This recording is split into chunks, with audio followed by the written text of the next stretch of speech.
कलिंग युद्ध कब हुआ था? 261 ईसा पूर्व। किस किस के मध्य?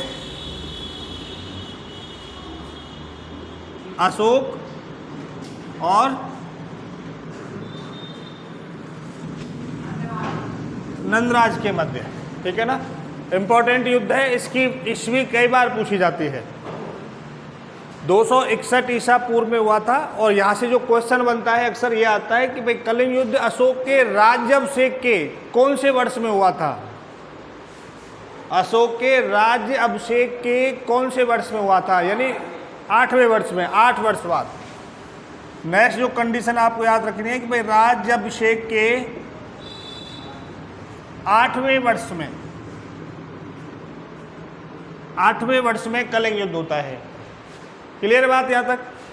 फिर देखिए हमने चर्चा की थी कि भाई अशोक ने रणघोष के स्थान पर,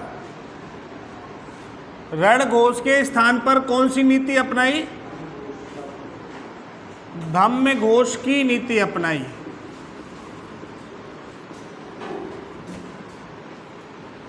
रणघोष के स्थान पर धम्मघोष की नीति। देखिए रण का मतलब होता है युद्ध। रण का मतलब क्या होता है? युद्ध होता है। यानी युद्ध को तो त्याग दिया और क्या अपना लिया उसने? धम्म। और धम्म आप लोगों को पता ही अब तो। भाई धम्म क्या होता है? माता पिता की सेवा करना। धम्म होता है, मैंने आपको बताया था, पापों से मुक्ति, दूसरों का कल्याण करना, अच्छी वाणी बोलना, दया और दान करना और अंतःकरण को शुद्ध रखना, ये धम्म होता है। क्लियर है बात? तो धम्म नीति किस युद्ध के बाद अपनाई थी अशोक ने? कलिंग युद्ध के बाद। और इसके अलावा जो इंपॉर्टेंट फैक्ट मिलता है कि अशोक के कलिंग युद्ध का वर्णन कौन से अभिलेख में मिलता है? तो आपको याद रखना है कि कलिंग युद्ध का उल्लेख, कलिंग युद्ध का उल्लेख अशोक के 13वें शिलालेख में मिलता है। कौन से शिलालेख में मिलता है? 13वें में। इसके कुल 14 शिलालेख थे। अशोक के 14 शिलालेख थे। यानी शिलालेखों के बारे में अपन चर्चा करेंगे, क्योंकि देखिए अभिलेख होते हैं भाई। अभिलेख जानते हो ना आप लोग? अभिलेख क्या होता है? एफिटफ, अभिलेख। अभिलेखों का नहीं पता? अभिलेख होते हैं 3 प्रकार के। एक तो होता है, इसमें आपको याद रखना है, शिलालेख, यानी बड़ी बड़ी शिलाओं पर उत्कीर्ण करके लिखना, छेनी हथौड़ी से लिखना, वो तो क्या होता है? शिलालेख। दूसरा होता है स्तंभलेख। शिलाओं को काट करके उसका एक स्तंभ निकाला जाता है जिसमें कोई भी जोड़ नहीं होता। यानी जो स्तंभलेख जो होता है वो जोड़ नहीं होता, उसमें वो पूरा एक ही स्तंभ, एक खम्मा टाइप शिलाओं को काट कर बनाया जाता है। फिर उसको पॉलिशदार, चमकदार बना करके फिर उस पर उत्कीर्ण किया जाता है, वही छेनी हथौड़ी के माध्यम से। वो होता है स्तंभलेख। और फिर तीसरा होता है आपका गुहालेख। गुहालेख, गुहा यानी गुफा से मतलब है। जो अभिलेख, जो भाषा जो गुफाओं पर उत्कीर्ण की गई, गुफाओं की दीवारों पर जो उत्कीर्ण की गई, वो गुहालेख होता है। क्लियर है ना? तो शिलालेख का मतलब किसी बड़ी शिला पर, बड़ी शिला पर लिखा गया कोई लेख। कौन सा है? शिलालेख। तो अशोक के 14 शिलालेख हैं। कितने शिलालेख हैं? 14। तो कलिंग युद्ध का वर्णन कौन से शिलालेख में मिलता है? 13वें शिलालेख में मिलता है। क्लियर बात यहाँ तक? दूसरी बात देखिए इंपॉर्टेंट जो यहाँ से आती है कि अशोक ने धम्म का उल्लेख, अशोक ने धम्म का उल्लेख कौन से शिलालेख में किया है? तो आपको याद रखना है दूसरे और 7वें शिलालेख में। शिलालेखों से संबंधित बहुत क्वेश्चन आते हैं, तो ये कलिंग युद्ध में आपको याद रखना है। भाई सबसे पहली बात, कलिंग युद्ध हुआ कब था? 261 ईसा पूर्व। उसके राज्याभिषेक के कितने वर्ष बाद? 8 वर्ष में। रणघोष के स्थान पर कौन सी नीति अपनाई? धम्मघोष की नीति।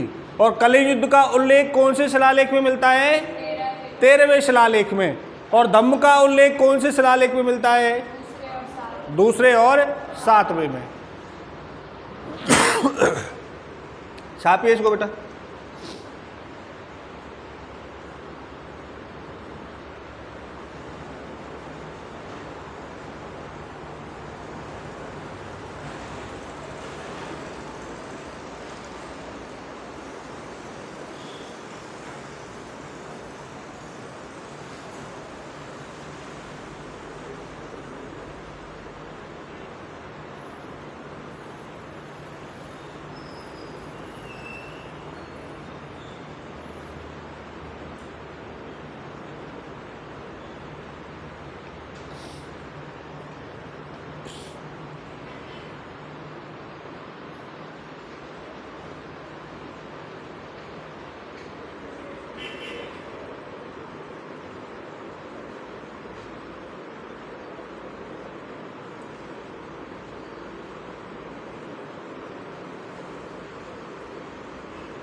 अशोक के पिता का क्या नाम था?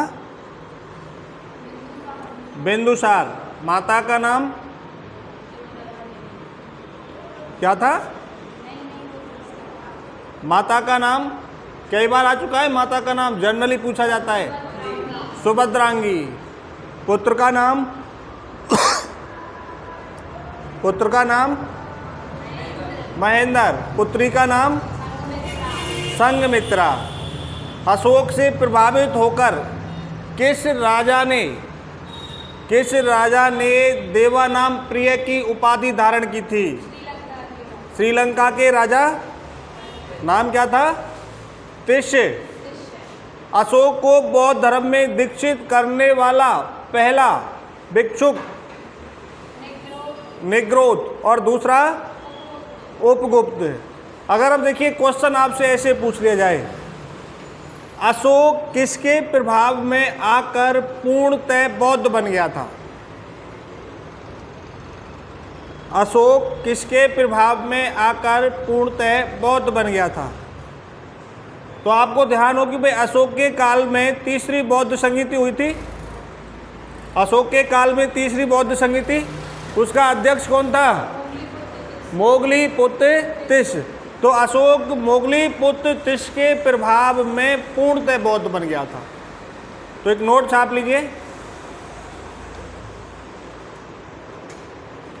अशोक मोगली पुत्र तिष्य। अशोक, हाँ सर क्लास में हूँ। विपिन जी थोड़ा लेट आएंगे अभी, ठीक है। अशोक मोगली पुत्र तिष्य के प्रभाव में, अशोक मोगली पुत्र तिष्य के प्रभाव में पूर्णतः बौद्ध बन गया था।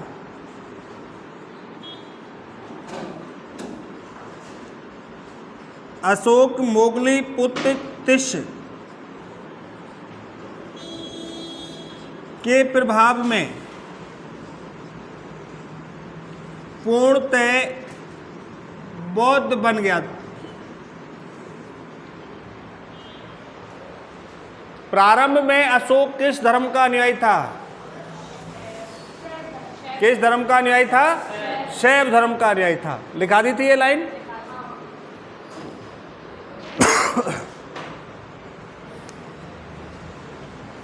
तो देखिए बौद्ध धर्म में सबसे पहले किसने दीक्षित किया? निग्रोध ने। दूसरी बार उपगुप्त ने। और पूर्णतः किसके प्रभाव में हुआ ये? मोगली पुत्र तिष्य के। ये छाप लिया सभी ने?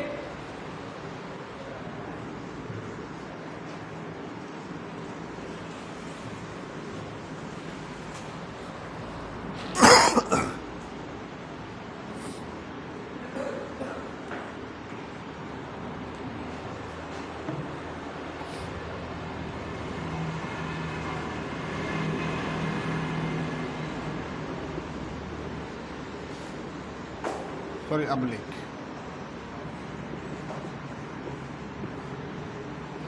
अब थोड़ी चर्चा अपन अभिलेख के बारे में करेंगे।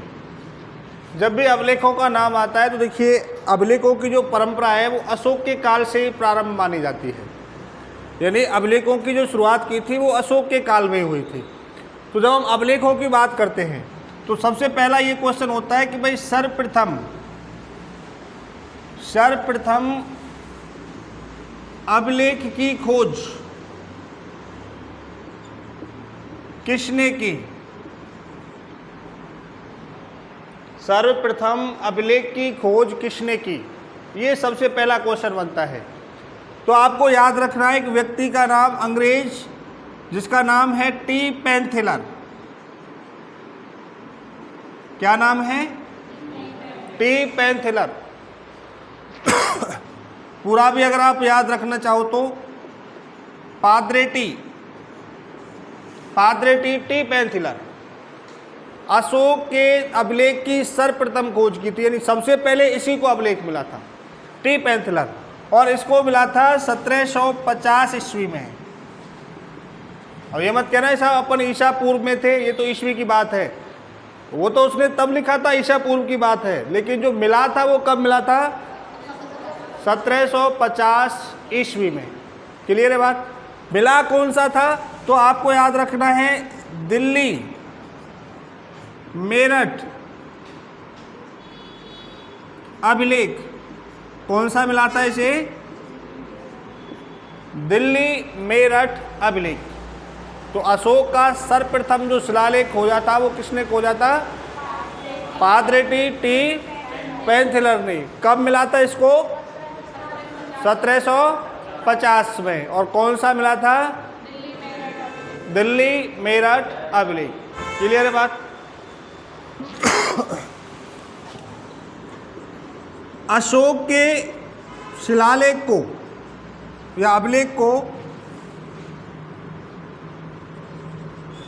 अशोक के अभिलेख को पढ़ने में सर्वप्रथम किसने सफलता प्राप्त की? इंपॉर्टेंट क्वेश्चन है, याद रखना कि अशोक के अभिलेख को पढ़ने में सर्वप्रथम सफलता किसे मिली थी? तो आपको नाम याद रखना है जेम्स प्रिसेप। किसका नाम याद रखना है? जेम्स प्रिसेप। और इसने पहली बार कब पढ़ा था? 1837 ईस्वी। कब पढ़ा था? 1837 ईस्वी। और कौन सा अभिलेख पढ़ा था? तो आपको याद रखना है दिल्ली टोपरा अभिलेख। क्या बेटा? दिल्ली के, दिल्ली का मतलब इनका नाम रखा गया है। पहले ये अभिलेख मेरठ में स्थित था, फिर इसको फिरोज शाह तुगलक अपने काल में उठा करके लाया और उसने दिल्ली स्थापित करा दिया। ये पहले टोपरा में स्थित था, फिरोज शाह तुगलक इसे भी उठा के लाया और उसने इसे भी दिल्ली स्थापित करा दिया। तो अब ये जो अभिलेख है दिल्ली मेरठ और दिल्ली टोपरा, यानी जैसे अगर कोई हम बात करते, क्वेश्चन अगर ऐसे बनता है कि दिल्ली मेरठ अभिलेख पूर्व में या पहले कहाँ स्थित था? तो मेरठ, यानी जो बाद वाला होता है ना वहाँ पहले स्थित था। और उसके बाद वर्तमान में पूछेगा तो दिल्ली टोपरा अभिलेख पहले कहाँ स्थित था? टोपरा में। और वर्तमान में कहाँ स्थित है? दिल्ली में। तो ये ऐसे नाम से जाना जाता है। वो तो शिलाल पत्थर है एक तरह से, उसका नाम क्या रखें, वो तो लोकेशन के हिसाब से उसका नाम रख दिया है। तो देखिए जो सर्वप्रथम जो अभिलेख पढ़ा था वो पढ़ा था जेम्स प्रिसेप ने 1837 ईस्वी में। और इसे जो सफलता मिली थी वो दिल्ली टोपरा अभिलेख को पढ़ने में सफलता मिली थी। क्लियर है बात? इसके अलावा देखिए एक क्वेश्चन यहीं से, जब अपन अशोक की बात करेंगे तो हिस्ट्री में प्राचीन भारत में अगर राजवंशों से कई क्वेश्चन ज़्यादा पुटअप होते हैं तो अशोक को रिलेटेड हो करते हैं भाई। या तो उसका जीवन परिचय आपसे पूछ ले, या स्तंभ पूछ ले, या उसका कलिंग पूछ ले। सबसे ज़्यादा जो क्वेश्चन पूछे जाते हैं वो अशोक से संबंधित। दूसरा क्वेश्चन देखिए बहुत बार एग्जाम्स में देखा गया है कि अशोक के अभिलेखों की भाषा कौन सी थी? अशोक के अभिलेखों की भाषा कौन सी थी?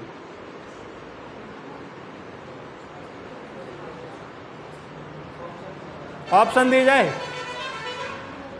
पाली, अर्धमागधी, प्राकृत या संस्कृत। अर्धमागधी, पाली, संस्कृत। एक और रहेगी बेचारी, चारी तो थी ऑप्शन में, अर्धमागधी। प्राकृत भाषा, अशोक के अभिलेखों की जो भाषा थी वो कौन सी थी? प्राकृत भाषा थी। प्राकृत, कौन सी भाषा थी? प्राकृत। अशोक के अभिलेख किस लिपि में प्राप्त होते हैं?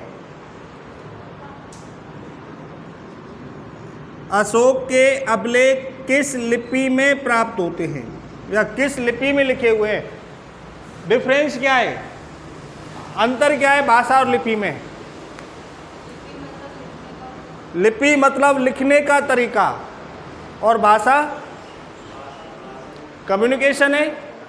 भाषा क्या अपने आप में कम्युनिकेशन है भाई, एक संवाद का माध्यम है।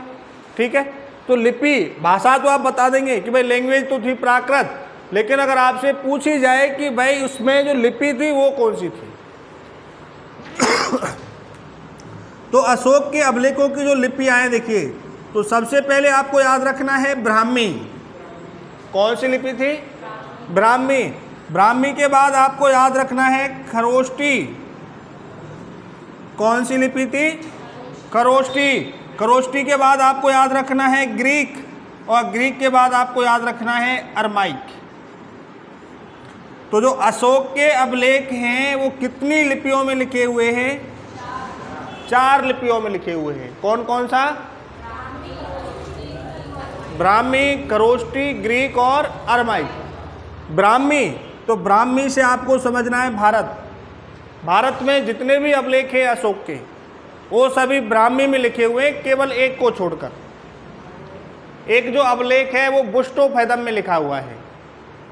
पढ़ा है ना बुष्टोफैदम? नहीं पढ़ा? बताया था, भाव चित्रात्मक लिपि। हाँ, बुष्टोफैदस, बुष्टोफैडम, बुष्टोफैडन, पता था ना? हड़प्पा की लिपि, भाव चित्रात्मक लिपि, यानी जिसको पढ़ा ही नहीं जा सका वो चित्रात्मक थी, और उसमें केवल इमोशंस को इंडिकेट किया गया था, भावों को चित्रित किया गया था, लेकिन उस भावों के बारे में उसी को पता था जिसने लिखा था। तो इसलिए उसे भाव चित्रात्मक लिपि या बुष्टोफैदम लिपि, उसी को गौ मूत्राक्षर लिपि, उसी को बुष्टोफैदस लिपि के नाम से जाना जाता है। तो अशोक का केवल एकमात्र अभिलेख है जो कि एर्रीगुडी आंध्र प्रदेश में स्थित है, जो बुष्टोफैदम में लिखा हुआ है। बाकी के अशोक के भारत में जितने भी अभिलेख हैं वो सभी किस लिपि में लिखे हुए हैं? ब्राह्मी लिपि में।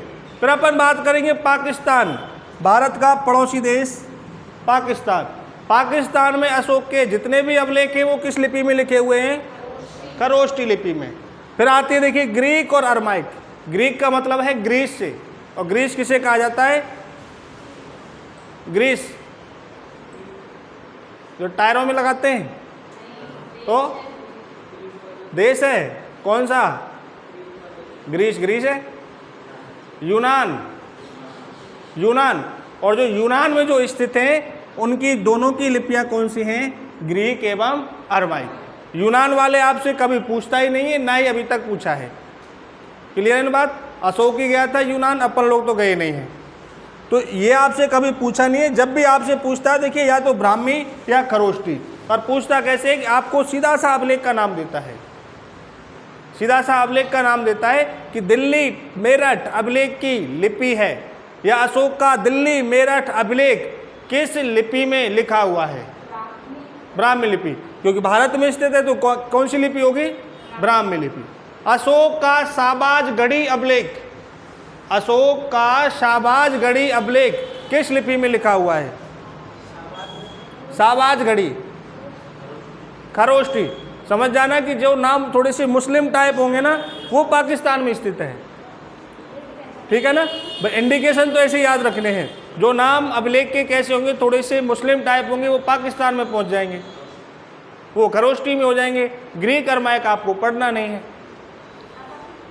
ये नहीं पढ़ना आपको, हाँ, ये आपको बस इतना पढ़ना है, इतना ध्यान रखना है कि अगर बाई चांस ये पूछ ले आपसे ऑप्शन केवल लिपि को लेकर कि निम्नलिखित में से किस लिपि में अशोक के अभिलेख नहीं लिखे हुए हैं, तो नाम आपको इनमें से क्या दे भाई, एक अलग देगा और 3 सेम देगा। तो उस कंडीशन में आपको याद रखना है, यानी कि कुल 4 लिपियों में लिखे हुए हैं, ब्राह्मी, खरोष्टी, ग्रीक, अरमाइक। और भाषा कौन सी है? प्राकृत। तो नोट्स आप लीजिए बिल्कुल, या तो आप ऐसे लिख लो, अशोक के अभिलेखों की, अशोक के अभिलेखों की भाषा, अशोक के अभिलेखों की भाषा, चाहे लाइन में लिखना चाहो तो आप उस हिसाब से लिख सकते हो। हाँ, और अशोक के अभिलेखों की लिपि, अशोक के अभिलेखों की लिपि, ब्राह्मी, खरोष्टी, ग्रीक, अरमाइक।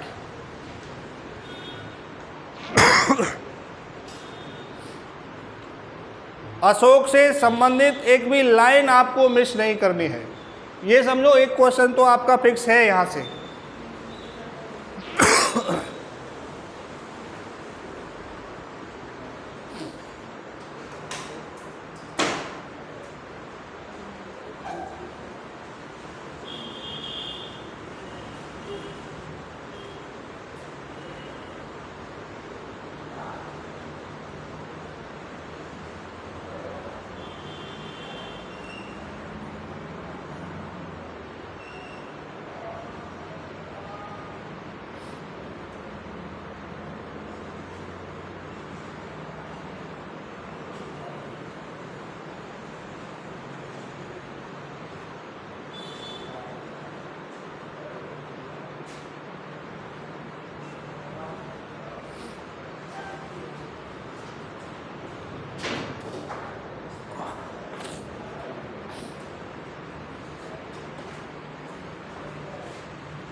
क्या हो गया?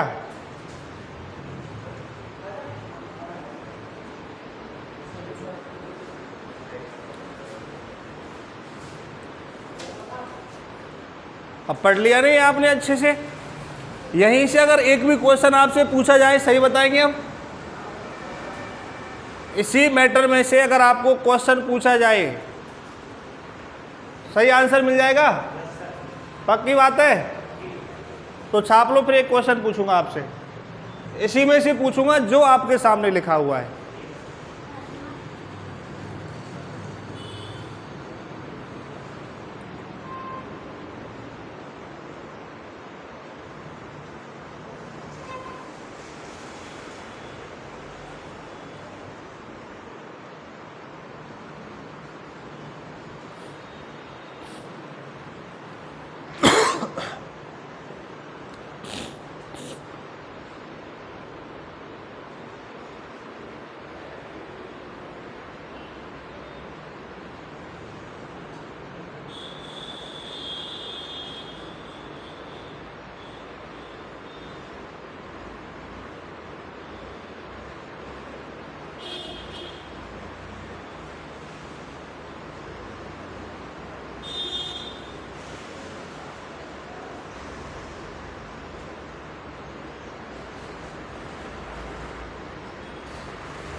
अशोक के अभिलेख की ब्राह्मी लिपि लिखी जाती है? दाएं से बाएं, बाएं से दाएं, दोनों या कोई भी नहीं? पहले ए वाले हाथ खड़ा कीजिए। ए वाला एक है, बी वाले, सी वाले, और निर्दलीय कितने हैं? कोई सा भी नहीं।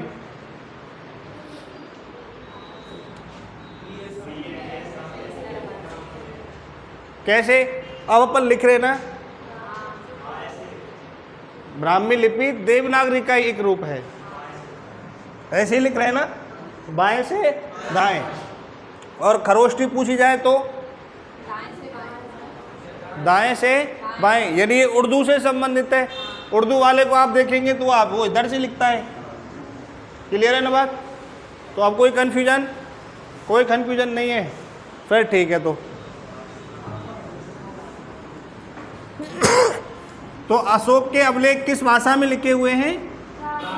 प्राकृत भाषा में। और कौन कौन सी लिपियों में लिखे हुए हैं? ब्राह्मी, खरोष्टी, ग्रीक और अरमाइक। भारत में स्थित अभिलेख किस लिपि में है? और पाकिस्तान वाले? अपन देखिए, अभिलेख अभिलेख चिल्ला रहे बहुत देर से, अभिलेखों की हम चर्चा करते हैं। तो अभिलेख कितने प्रकार के होते हैं? कितने प्रकार के होंगे? 3 प्रकार के।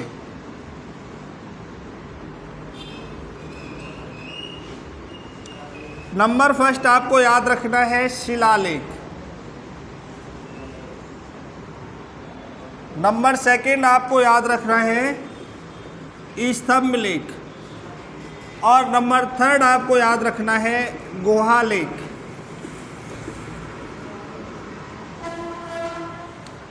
शिलालेख, शिलाओं यानी चट्टानों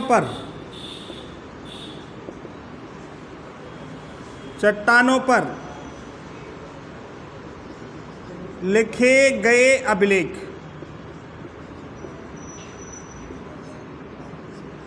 चट्टानों पर, शिलाओं पर लिखे गए लेख शिलालेख। स्तंभ लेख,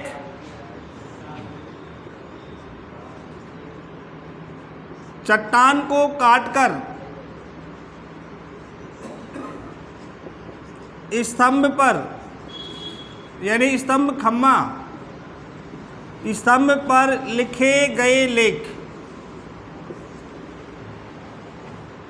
और गुहालेख, गुफाओं पर लिखे गए लेख।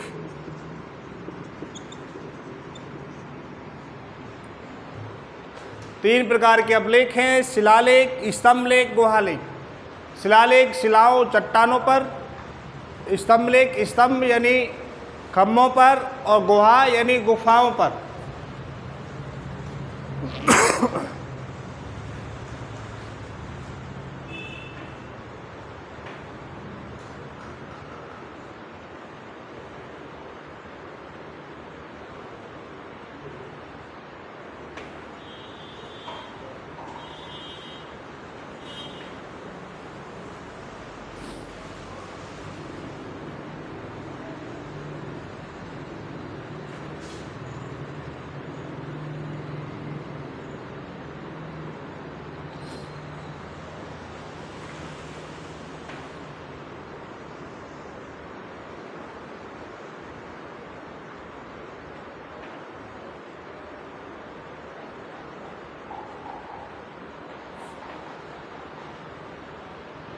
शिलालेख कितने प्रकार के होते हैं?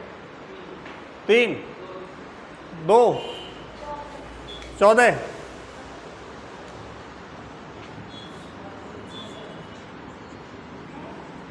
ये 2 प्रकार के।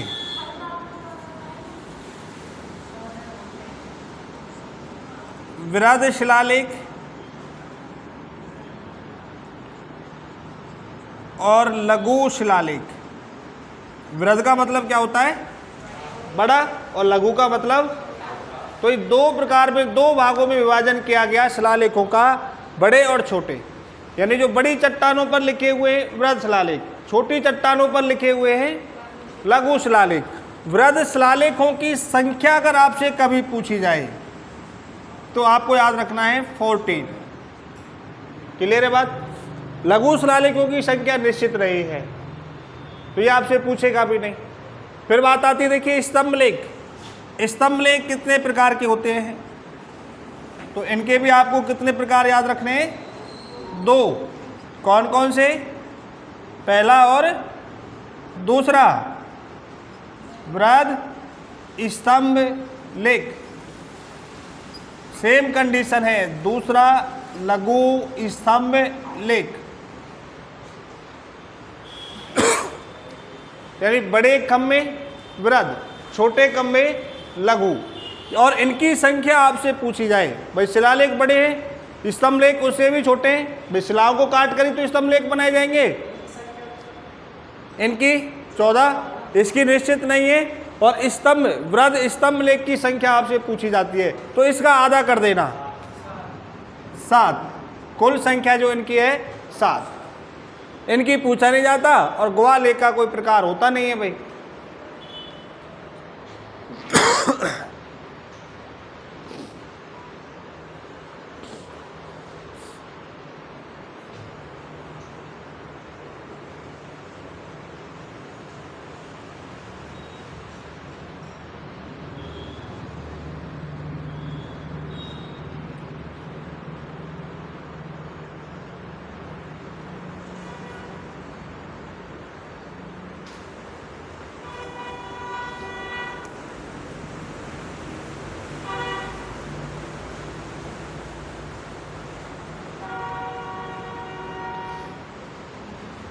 छाप लिया?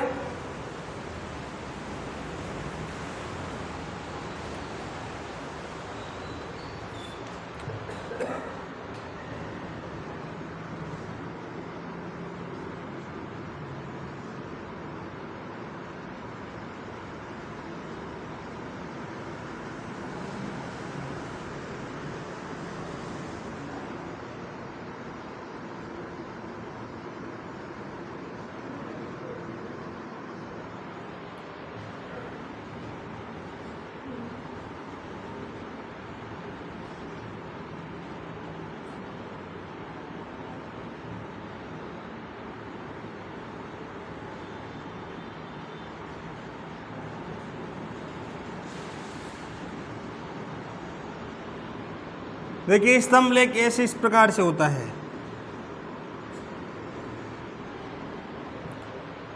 स्तंभ लेख की विशेषता ये होती है कि ये शिला यानी चट्टान को काट कर बनाया जाता है। दूसरा, इसमें कोई जॉइंट नहीं होता, कोई जॉइंट नहीं होता, यानी एक ही बड़ी शिला से काट करके बिल्कुल फिनिशिंग करके, चमकदार करके, पॉलिश वॉलिश लगा करके, ठीक है। और फिर इस पर यहाँ पर उत्कीर्णन किया जाता है। ऊंचाई निश्चित नहीं होती बेटा, फिक्स नहीं होती।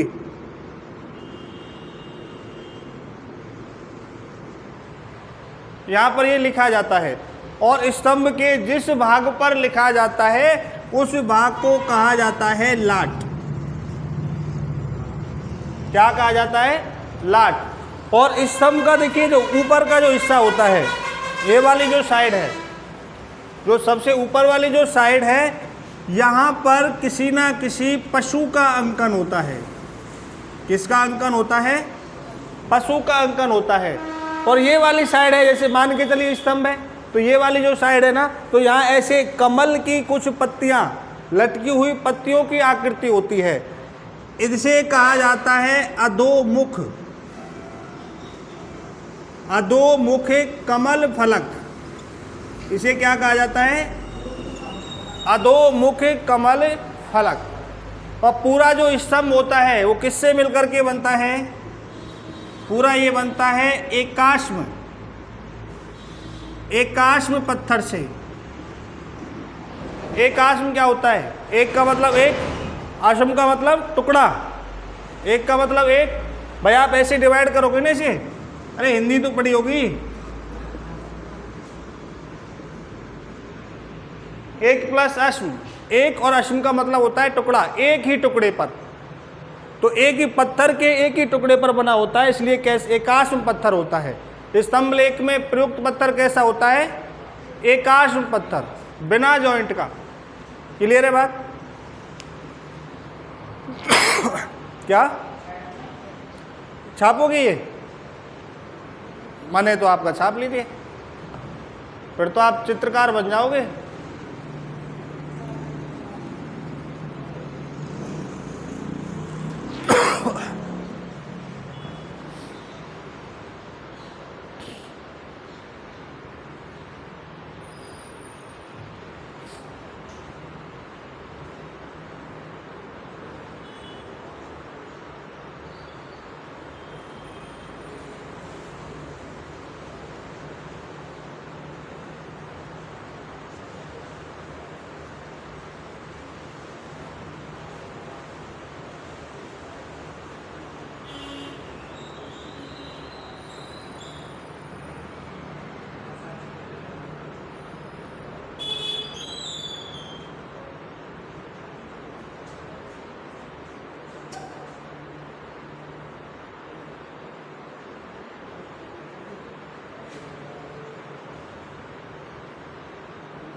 छाप लिया सभी ने?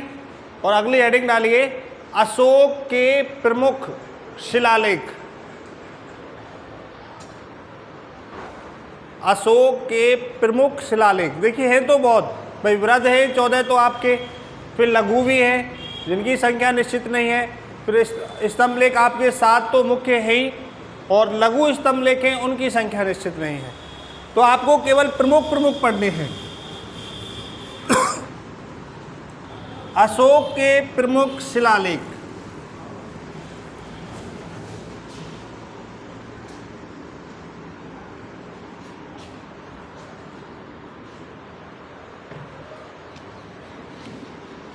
नंबर फर्स्ट लिखिए, देखिए शाहबाजगढ़ी।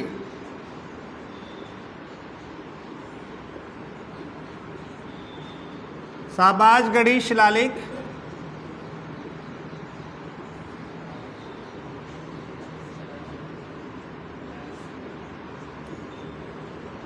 मनसेहरा, मनसेहरा शिलालेख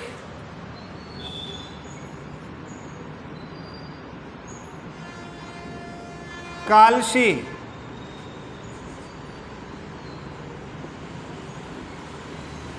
शोपारा,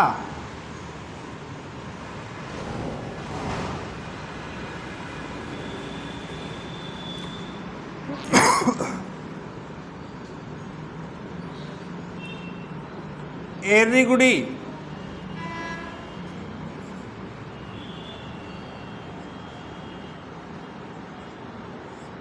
जोगढ़,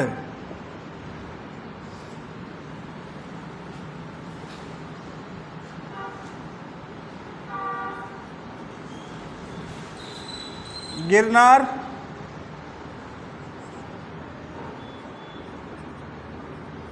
और धौली। ये आपको याद होने चाहिए, जिसमें आपको देखिए शाहबाजगढ़ी और मनसेरा, ये दोनों आपको याद रखने हैं, ये पाकिस्तान में है। शाहबाजगढ़ी और मनसेरा पाकिस्तान में, कालशी उत्तराखंड,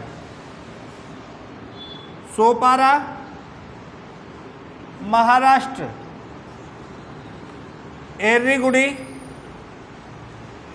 आंध्र प्रदेश, जोगढ़ उड़ीसा, गिरनार गुजरात, और धौली ये भी उड़ीसा। ये तो आपको याद होनी चाहिए।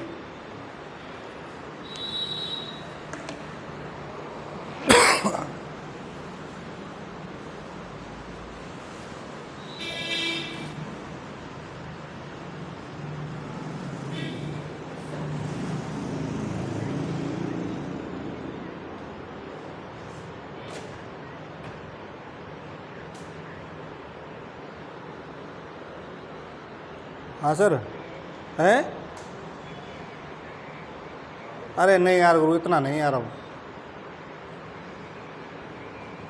नहीं, वो तो ठीक है, फिर मुझे उसमें जाना है यार।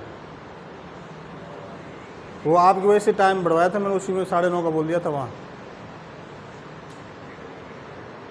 आ जाओ आ जाओ।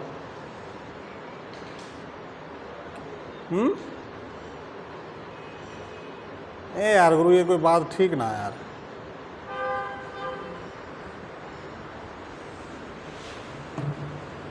हाँ तो देखिए बात कर रहे थे, ठीक है। ये प्रमुख आपको याद रखने हैं। शाहबाजगढ़ी और मनशेरा कहाँ पर है? पाकिस्तान। कालसी कहाँ पर है? उत्तराखंड। सोपारा, एर्रीगुड़ी, जोगढ़, गिरनार, धौली। याद हो जाएगा अब तो, ये कोई दिक्कत? याद हो गए सभी को? नहीं हुए? किस किस को हो गए याद? किसे हो गए याद, बताओ तो सही। ट्रिक लिखो एक छोटी सी, अगर भूल जाते हो तो।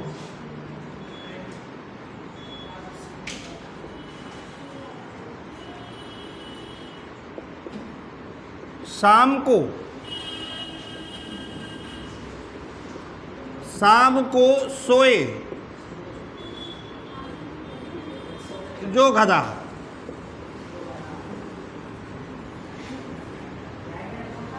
हाँ, शाम को सोए जो गधा। शाम से देखिए शाहबाजगढ़ी, माँ से मनसेरा, को से आपको याद रखना है कालसी, सो से आपका सोपारा, ए से एर्रीगुड़ी, गा से सॉरी जो से जोगढ़, गा से गिरनार और धा से धौली। शाम को सोए जो गधा, ये हैं आपके अशोक के प्रमुख शिलालेख, जिसमें आपको एर्रीगुड़ी के आगे ऐसी स्टार मार्क लगा के थोड़ा सा,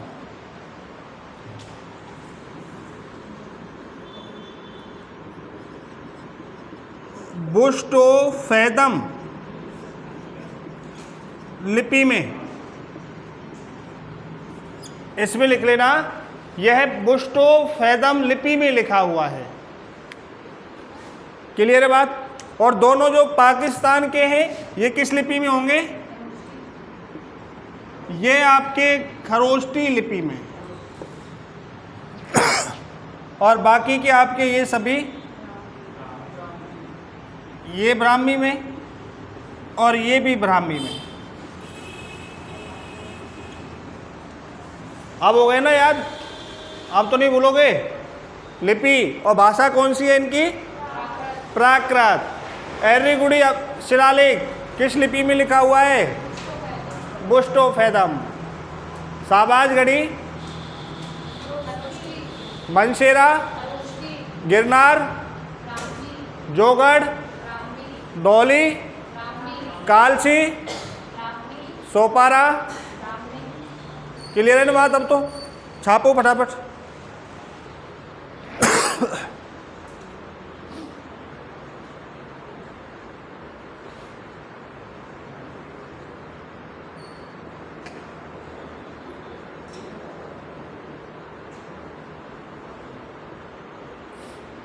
और एक नोट लिखना है फिर।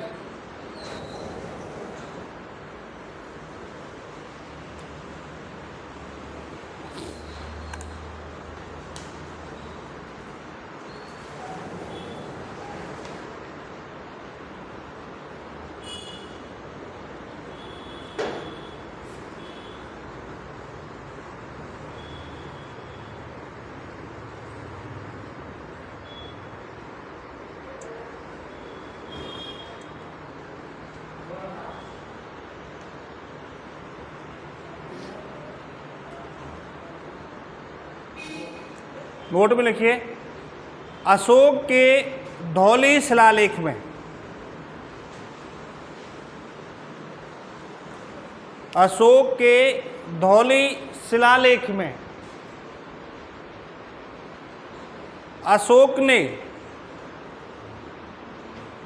अशोक के धौली शिलालेख में अशोक ने कहा है, अशोक के धौली शिलालेख में अशोक ने कहा है। और फिर नीचे वाली लाइन में इन्वर्टेड कॉमा में लिखना है आपको।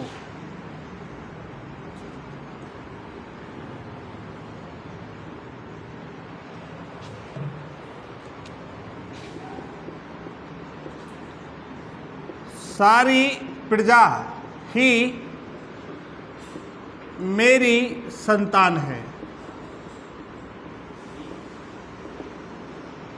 सारी प्रजा ही मेरी संतान है, यानी अशोक ने अपने किस शिलालेख में कहा है कि सारी प्रजा ही मेरी संतान है? धौली शिलालेख में। धौली शिलालेख कहाँ स्थित है? उड़ीसा में।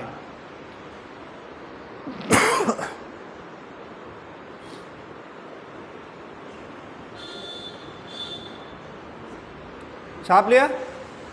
अब लिखिए प्रमुख स्तंभ लेख।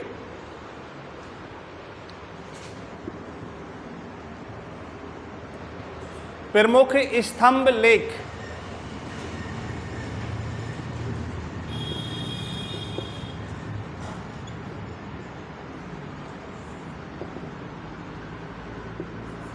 सबसे फर्स्ट लिखना है आपको दिल्ली, मेरठ स्तंभ लेख।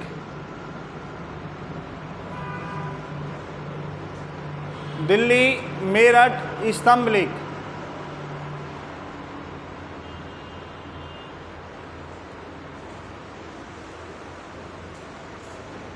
दिल्ली मेरठ स्तंभ लेख। और इसमें नेक्स्ट लाइन में लिखना है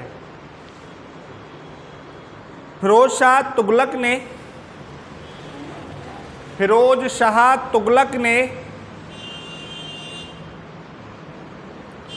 फिरोज शाह तुगलक ने मेरठ से, फिरोज शाह तुगलक ने मेरठ से दिल्ली में, फिरोज शाह तुगलक ने मेरठ से दिल्ली में स्थापित करवाया।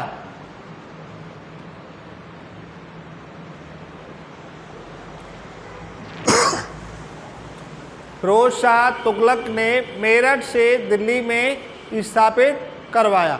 सबसे पहले अशोक के किस लेख की खोज हुई थी? दिल्ली मेरठ स्तंभ लेख की। तो नेक्स्ट लाइन में लिखिए 1750 में, 1750 में टी पेंथिलर द्वारा, 1750 में टी पेंथिलर,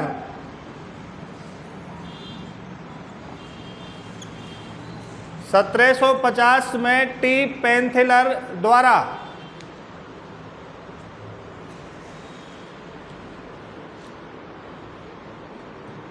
खोजा गया अशोक का पहला स्तंभ लेख। 1750 ईस्वी में टी पेंथिलर द्वारा खोजा गया अशोक का पहला स्तंभ लेख। दोबारा रिपीट कराया, ये मैं आपको पहले भी लिखा चुका हूँ जस्ट अभी, ठीक है ना। फिर नेक्स्ट लिखिए दिल्ली टोपरा स्तंभ लेख।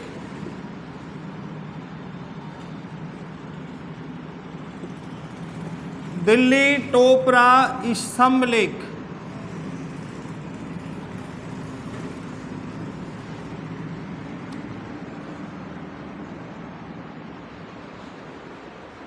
दिल्ली टोपरा स्तंभ लेख, इसमें लिखना है फिर फिरोज शाह तुगलक द्वारा,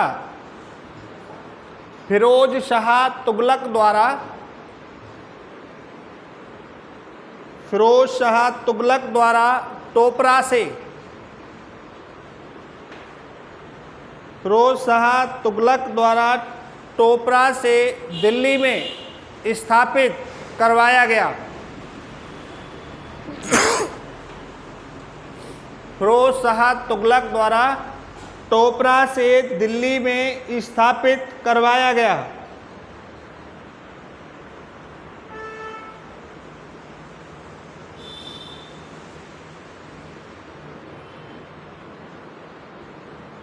फिर नेक्स्ट लाइन में 1837 ईस्वी में 1837 ईस्वी में जेम्स प्रिंसेप 1837 ईस्वी में जेम्स प्रिंसेप द्वारा पढ़ा गया। 1837 ईस्वी में जेम्स प्रिंसेप द्वारा पढ़ा गया अशोक का प्रथम स्तंभ लेख। हाँ सर ना ठीक।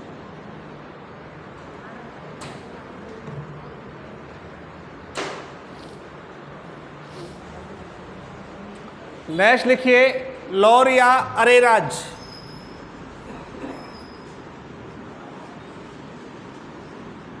लौरिया अरेराज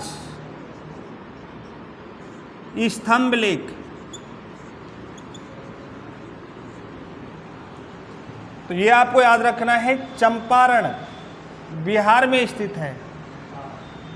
चंपारण तो आपने सुना होगा ना, महात्मा गांधी चंपारण में पढ़ा था।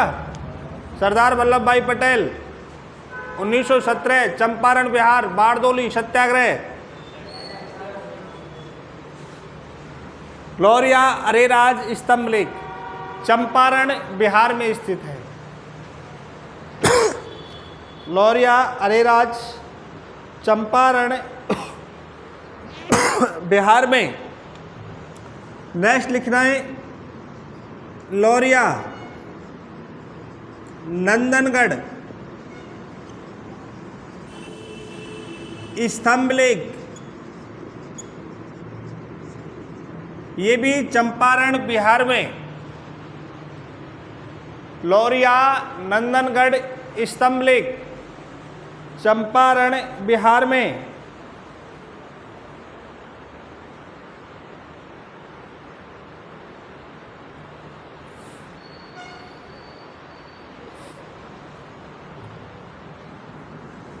और फिर है आपका रामपुरवा स्तंभ लेख, और ये भी आपका चंपारण बिहार में। रामपुरवा स्तंभ लेख चंपारण बिहार में। और इसमें एक लाइन लिख लेना, 1872 ईस्वी में इसकी खोज H.C. कार्लाइल द्वारा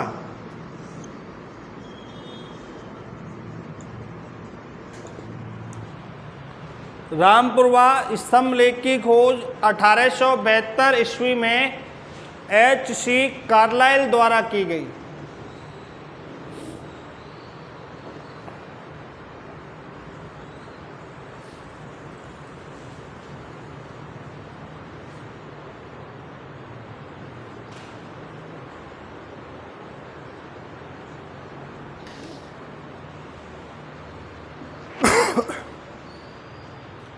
छाप लिया?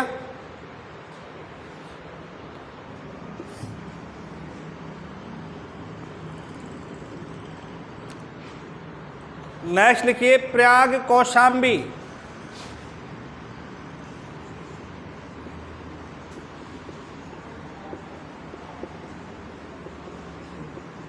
प्रयाग कौशाम्बी स्तंभ लेख।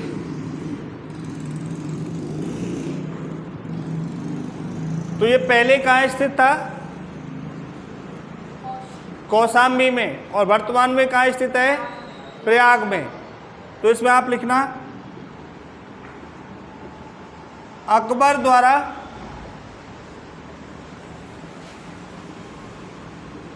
कौशाम्बी से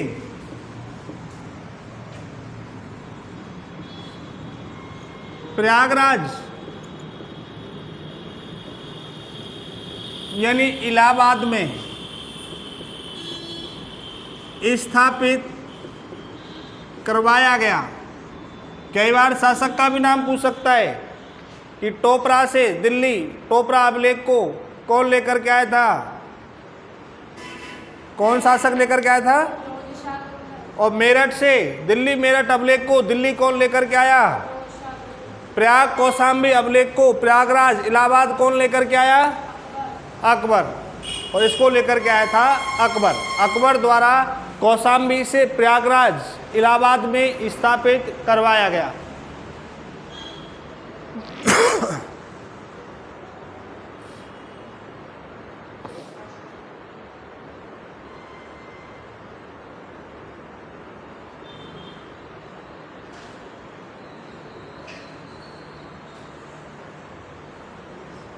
सांची का अभिलेख कहाँ स्थित है? सांची का नाम तो आपने सुना है।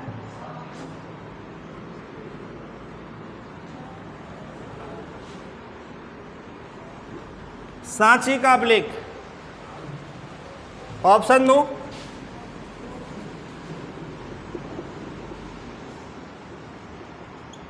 सांची स्तंभ लेख कहाँ स्थित है? ऑप्शन दे दिया जाए। बिहार, मध्य प्रदेश, उड़ीसा या महाराष्ट्र? बिहार, मध्य प्रदेश, उड़ीसा या महाराष्ट्र? Maharashtra, Orissa, very good. प्रयाग कौन सा? बिहार, बेचारा गरीब मध्य प्रदेश। तो सांची स्तंभ लेख मध्य प्रदेश में स्थित है।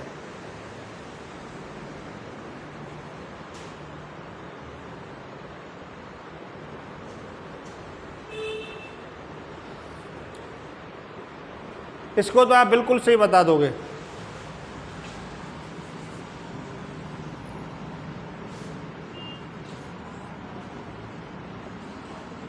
सारनाथ स्तंभ लेख ये कहाँ स्थित है?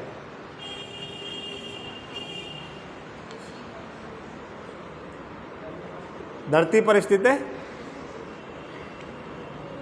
सारनाथ ये तो आपने पढ़ा है शुरू से ही। ये नहीं पढ़ा कहाँ है?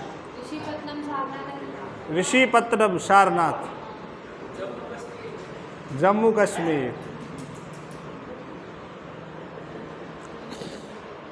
खैर बात आपकी सही है। सारनाथ स्थान का अगर पूछा जाएगा तो वो बिहार की बात है। सारनाथ स्थान पूछा जाएगा बिहार की बात है, लेकिन अगर आपसे सारनाथ स्तंभ लेख पूछ लिया जाए तो फिर आपको याद रखना है उत्तर प्रदेश, यूपी।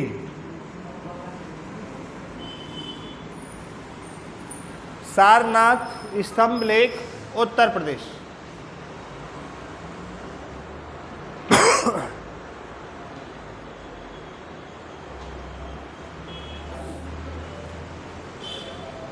इसकी खोज और लिख लेना। सारनाथ स्तंभ लेख की खोज 1905 ईस्वी में ऑर्टेल द्वारा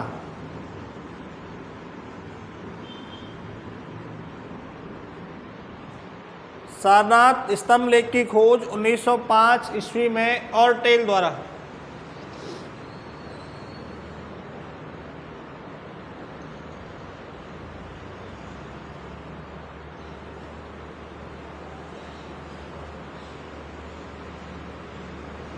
भारत का प्रतीक चिन्ह, भारत का आदर्श वाक्य सत्यमेव जयते अशोक के किस स्तंभ लेख पर लिखा हुआ है? 25 वाली घटना मत किया करो, बार बार कहता हूँ। भारत का आदर्श वाक्य सत्यमेव जयते अशोक के किस स्तंभ लेख पर लिखा हुआ है? अब मैं उपनिषद नहीं पूछ रहा बेटा, स्तंभ लेख।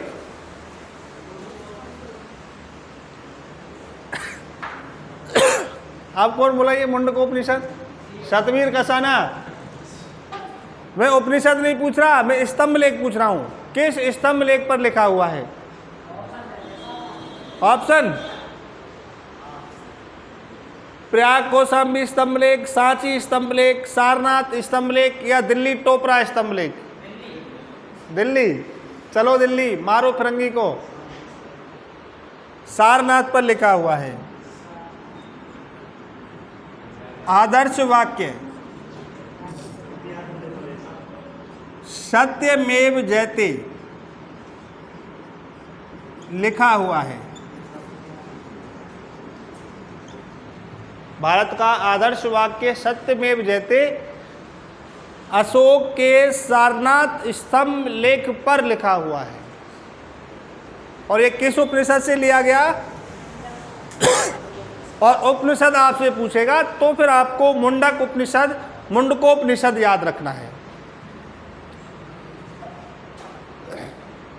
अशोक के सारनाथ स्तंभ लेख पर। यह अपन बात करें, जैसे आपने देखा होगा ना, भारतीय प्रतीक चिन्ह जो है सत्यमेव जयते, नोट पर भी छपा हुआ आता है, सिक्कान पे आता है ना, तो उस पे 4 पशुओं का अंकन है। सिंह, बैल और व्याघ्र। वो तो बेटा पशुपति की मोहर की बात है।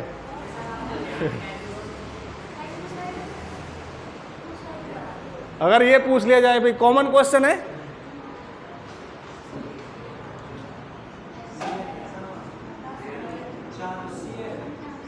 सत्यमेव, हाँ शेर है बिल्कुल, और जयते के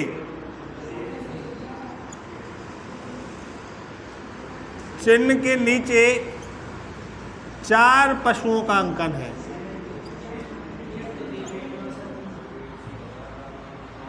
अगर आपसे पूछेगा कि सत्यमेव जयते प्रतीक पर, जब तो आपको 4 सिंह याद रखने हैं। एक चीज और याद रखना भाई, सत्यमेव जयते का जो प्रतीक चिन्ह है ना, तो आपको 3 सिंह तो दिखते ही हैं। एक वो पीछे की साइड में होता है, वो दिखता नहीं क्योंकि वो प्रिंटेड है, ठीक है। लेकिन जैसे ही आप इस स्तंभ को आप देखने जाओगे तो आपको 4 सिंह दिख जाएंगे, जैसे ही आप उसके पीछे जाओगे घूम के। क्लियर बात? ये अगर सत्यमेव जयते प्रतीक की बात करेगा तो 4 सिंह है, लेकिन इस प्रतीक चिन्ह के नीचे सारनाथ स्तंभ पर 4 पशुओं का अंकन मिलता है। तो वो आपको याद रखने हैं। कौन कौन से? हाथी,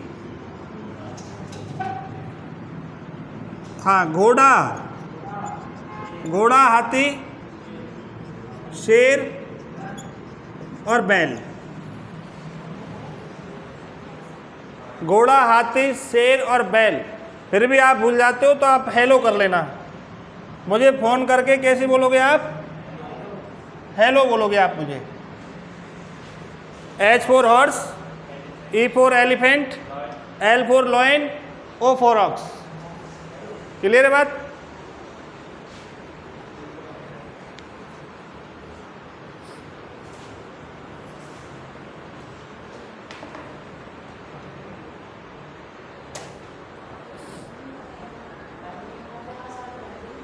क्या?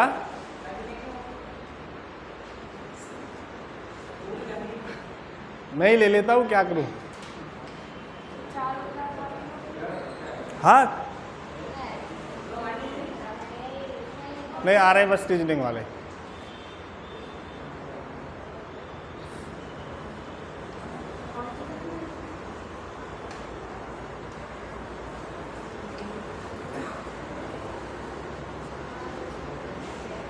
नेक्स्ट लिखो। ये छाप लिया सभी ने? 1-2 और है बस, वो और लिखा देता हूं।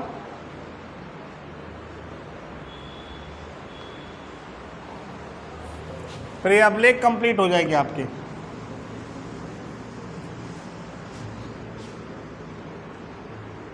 तो सारनाथ स्तंभ लेख पर कितने पशुओं का अंकन है?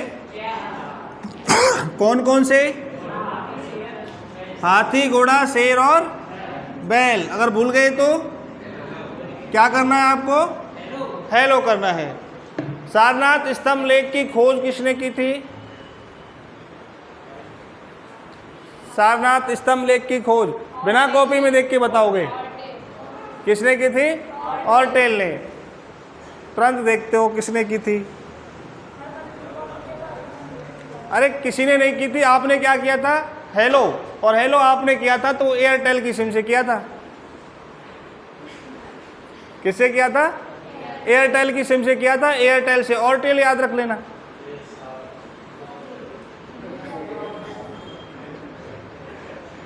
क्या कह रहे हो? बढ़िया ट्रिक है, समझ में बैठ गई कि ज्यादा ऊपर तक गई? अगला लिखो कौसाम्बी।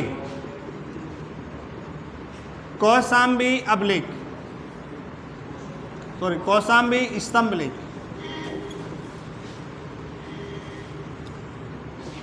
कौसाम्बी स्तंभ लेख को रानी का अभिलेख कहा जाता है।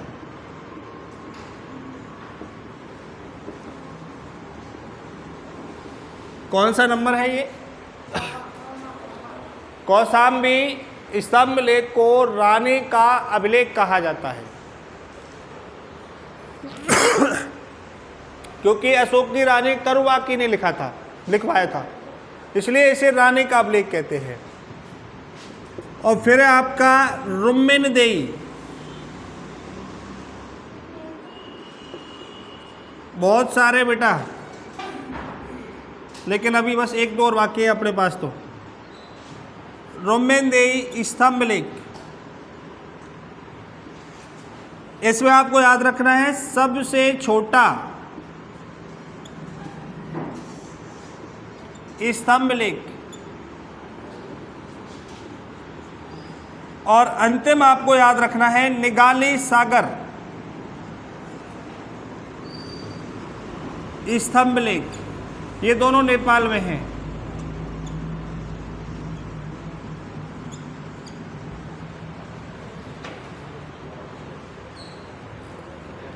हाँ, कौसाम्बी स्तंभ लेख, कौसाम्बी रुम्मिनदेई स्तंभ लेख नेपाल में है, जो कि अशोक का सबसे छोटा स्तंभ लेख है। कौसाम्बी को उसकी रानी करुवाकी ने लिखवाया था, इसलिए इसको रानी का अभिलेख कहा जाता है। और निगाली सागर स्तंभ लेख ये नेपाल में स्थित है। तो इसी के साथ आपके अशोक के स्तंभ लेख कंप्लीट है। और कल अपन बात करेंगे मौर्यकालीन प्रशासनिक व्यवस्था की। आप तब तक पानी वानी पियाओ फटाफट 5 मिनट में। मैथ वाले सर आ गए होंगे, फिर आपकी मैथ रीजनिंग वाली क्लास चलेगी। मैथ रीजनिंग की क्लास चलेगी, यानी अब मैथ और रीजनिंग दोनों। फिर देखते हैं पॉलिटी की लगेगी और किसकी लगेगी।